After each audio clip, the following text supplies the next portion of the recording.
کبھی کبھی کاندھوں پر یادوں سے بھاری اور کوئی چیز نہیں ہوتی. کچھ معاملات میں ناممکن ہی رہتا ہے، کبھی ممکن نہیں ہو پاتا. ہر بار ایسا نہیں ہوتا کہ وقت کے ساتھ سب ٹھیک ہو جائے.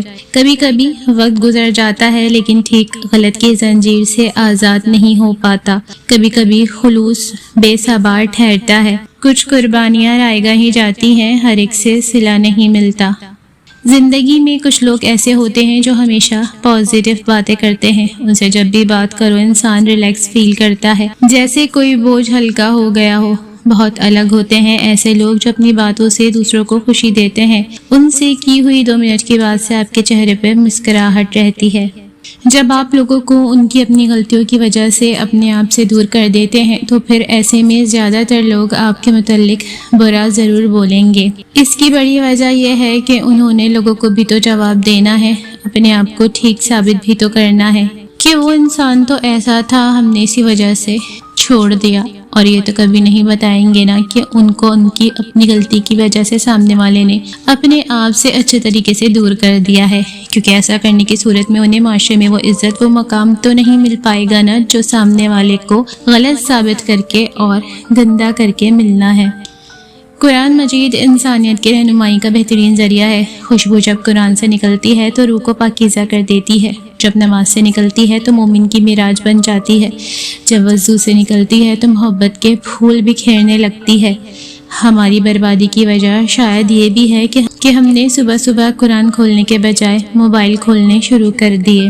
یہ نہیں جانتے گوگل سے دنیا کے سارے راستے مل سکتے ہیں، لیکن جنت کا راستہ قرآن سے ہی ملے گا. اصل روشنی وہ ہے جس سے آپ کا دل روشن ہو، اور یہ روشنی صرف قرآن مجید میں موجود ہے. اگر کسی دن لوگ آپ سے پوچھیں کہ غمزدہ کیوں ہو تو سچائی کے ساتھ جواب دینا استغفار کی کمی اور قرآن کو چھوڑ دینے کی وجہ سے. خدا کسی کے ساتھ کی ہوئی زیادتی کو کبھی بھی رائے گاں نہیں جانے دیتا. بے شک وہ ذات بہترین انصاف والی ہے. نہ کسی کے آنسوؤں کو اور نہ کسی کی آہوں کو خدا کبھی ضائع کرتا ہے. اللہ ظالم کی رسی کو ڈھیل ضرور دیتا ہے. خدا کی لاٹھی بے آواز ہے. لوگ اپنے جرم اور اپنے گناہوں کو دوسروں پر تھوپ کر خود کو تسلی تو دے دیتے ہیں، لیکن اللہ نہیں بھولتا کسی کا ٹوٹا دل. اللہ کبھی بھی ایسے نہیں چھوڑتا. بے شک اللہ رحیم ہے. اللہ ضرور انصاف کرے گا ہر کسی کی ہر زیادتی کا. ان اللہ مع الصابرین. اگر اللہ نے کوئی چیز آپ کے لیے لکھی ہے تو وہ آپ کی ہو کر ہی رہے گی. وقت مختلف ہو سکتا ہے، سفر مختلف ہو سکتا ہے، لیکن یہ ناممکنات میں سے ہے کہ وہ کسی اور کے پاس چلی جائے. لہٰذا مطمئن رہیں، نہ کسی سے حسد کریں اور نہ نفرت کریں. صاف شفاف دل اور صاف نیت کے ساتھ زندگی بسر کریں. سورہ دہا ہمیں یاد دلاتی ہے کہ ہر اندھیری رات کا اختتام صبح پر ہوتا ہے، چاہے وہ رات کتنی ہی طویل یا اندھیری کیوں نہ ہو. اور ان طویل و اندھیری راتوں میں ہمیں اتنا یاد رکھنا ہے کہ نہ تو تیرے رب نے تجھے کبھی چھوڑا ہے اور نہ وہ بیزار ہو گیا ہے. وہی ہمارے ساتھ تھا، وہی ہمارے ساتھ ہے. اندھیری اداس راتوں میں تم اللہ کے علاوہ اپنا کسی کو نہ پاؤ گے. وہ ہمیشہ تمہارے ساتھ ہوتا ہے، آزمائش سے پہلے بھی اور آزمائش کے بعد بھی. احساس کی قیمتیں نہیں ہوا کرتی، نہ ہی یہ بازاروں میں بکتا ہے، بلکہ یہ محسوس ہوتا ہے صرف انہیں جو آنکھیں نم اور دل نرم رکھتے ہیں. نرم مٹی میں ہی پودا پروان چڑھتا ہے، پتھریلی زمینوں کے مقدر میں جھاڑیاں ہی اگتی ہیں. اگر آپ کی آنکھیں خوبصورت ہیں تو آپ دنیا سے محبت کریں گے، لیکن اگر زبان خوبصورت ہے تو دنیا آپ سے محبت کرے گی. زندگی اعتبار ہی کی جنگ ہوتی ہے، اور جب اعتبار ختم ہوتا ہے تو لگتا ہے زندگی ختم ہو گئی، لیکن حقیقتاً زندگی اس کے بعد ہی شروع ہوتی ہے، جب آپ چہروں کے پیچھے چھپی مکاری سے بھی واقف ہوں اور ان کے سامنے مسکرا بھی رہے ہوں. زبان کی حفاظت، نمازوں کی حفاظت، اللہ کا شکر ادا کرتے رہنا، تسبیحات پڑھنا، یہ سب چیزیں صرف آپ کی اور میری قبر نہیں روشن کرتی بلکہ یہ ہماری زندگی کو بھی روشن کرتی ہیں. اس سے زندگی کے کاموں میں برکت آتی ہے، رزق میں برکت آتی ہے، وقت میں برکت آتی ہے. وقت زندگی کو کس طرح بہا کر لے جاتا ہے کہ انسان خود بھی اسے روکنے بیٹھے تو روک نہ سکے، گزر جانے والے لمحوں کو گننے بیٹھے تو گنتی بھول جائے. عورت ہر بازی دل سے کھیلتی ہے، مگر کبھی کبھار تو ایک ایسی بازی ہوتی ہے جسے وہ دماغ سے کھیلتی ہے، اور اس وقت کم از کم اس بازی میں کوئی اس کے سامنے کھڑا رہ سکتا ہے، نہ اسے چت کر سکتا ہے، اور وہ بازی بقا کی بازی ہوتی ہے. خاموشی میں راستے ہیں، تسبیح ہے، تخیل ہے، عروج ہے، کھوج ہے، خاموشی کے راستے بڑے مذکور کن ہیں۔ آپ خاموش ہیں تو کائنات آپ کے ساتھ چلتی ہے، کیونکہ کائنات بھی خاموش ہے۔ کائنات کا والی خاموش ہے، ہر شے چپ ہے لیکن تسبیح کر رہی ہے۔ انسان خاموش ہوا تو اس کا دل بولتا ہے، نگاہ بولتی ہے، احساس بولتا ہے، اعمال بولتے ہیں۔ اس کی رگ رگ سے صدا اللہ گونجتی ہے، جو زبان سے ماورا صرف اہل دل تک پہنچتی ہے۔ اللہ کے منصوبے ہمارے گمان سے باہر ہیں۔ آپ سوچ بھی نہیں سکتے کہ آپ کا رب کیا کچھ کر سکتا ہے۔ وہ ایک لمحے میں آپ کی زندگی کے صفحات آپ کی حمایت میں پلٹ سکتا ہے۔ آپ کی زندگی جو ابھی الٹ پلٹ ہوئی پڑی ہے، وہ اسے ترتیب دے کر سیدھا کر سکتا ہے۔ تو آپ اتنے گھبرائے ہوئے کیوں ہیں؟ کیا آپ کو اپنے خالق کے وعدوں پر یقین نہیں ہے؟ بڑی شان ہے اس ذات کی جس کے ہاتھ میں ساری بادشاہی ہے اور وہ ہر چیز پر پوری طرح قادر ہے۔ بے شک اللہ کی محبت اتنی خاص ہے کہ اگر انسان جائے نماز پر صرف سر جھکا کر بیٹھا رہے، کچھ نہ بھی بولے، تب بھی وہ رب کچھ لمحوں بعد ایسا سکون بندے کے دل میں اتار دیتا ہے کہ لگتا ہے جیسے اس رب نے پریشان دل کو یہ سمجھا دیا ہو کہ میرے بندے نا امید مت ہو، میں ہوں نا، سب ٹھیک کر دوں گا۔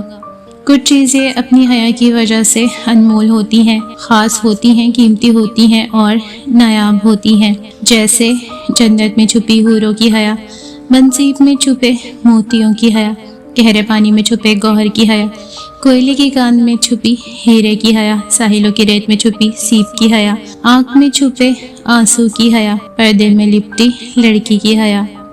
زندگی کا مزہ تب آنا شروع ہوتا ہے جب آپ اتنے میچور ہو جائیں کہ دوسروں کی حیثیت، مرتبہ، پیسہ اور شخصیت آپ کو متاثر نہ کر سکے۔ سامنے والے کی آدھی بات سن کر آپ کو پتہ چل جائے کہ وہ کیا کہنے والا ہے اور کیا چاہتا ہے۔ ان لوگوں کے لیے کئی کلومیٹرز چلنا جو لوگ آپ کے لیے 2 قدم نہ چل سکیں سراسر بے وقوفی ہے۔ تعلق میں جن چیزوں کا تعاقب کرنا پڑے وہ کبھی بھی آپ کی ہوتی ہی نہیں۔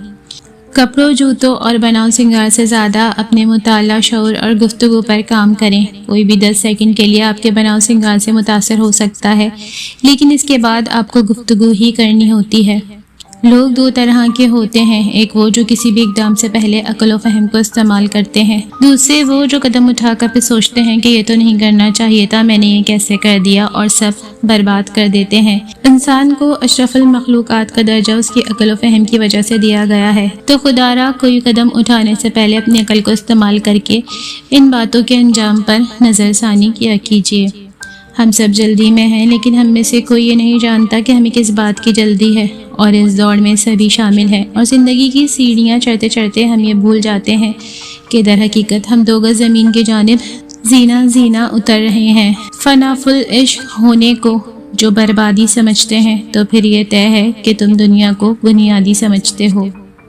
محبت آپ کو بتاتی ہے کہ آپ کون ہیں، آپ کی اوقات کیا ہے، برداشت کتنی ہے، آپ کتنے اعلیٰ ظرف ہیں۔ مانگنا، گڑ گڑانا، جھکنا، عزت نفس گرانا کیا ہوتا ہے۔ محبت عقل مند لوگوں کے ساتھ زیادہ دیر تک نہیں چل سکتی۔ محبت کے لیے بے وقوف ہونا ضروری ہے۔ عقل مند لوگ محبت نہیں تجارت کرتے ہیں، خسارہ دیکھ کر راستہ جل بدل لیتے ہیں۔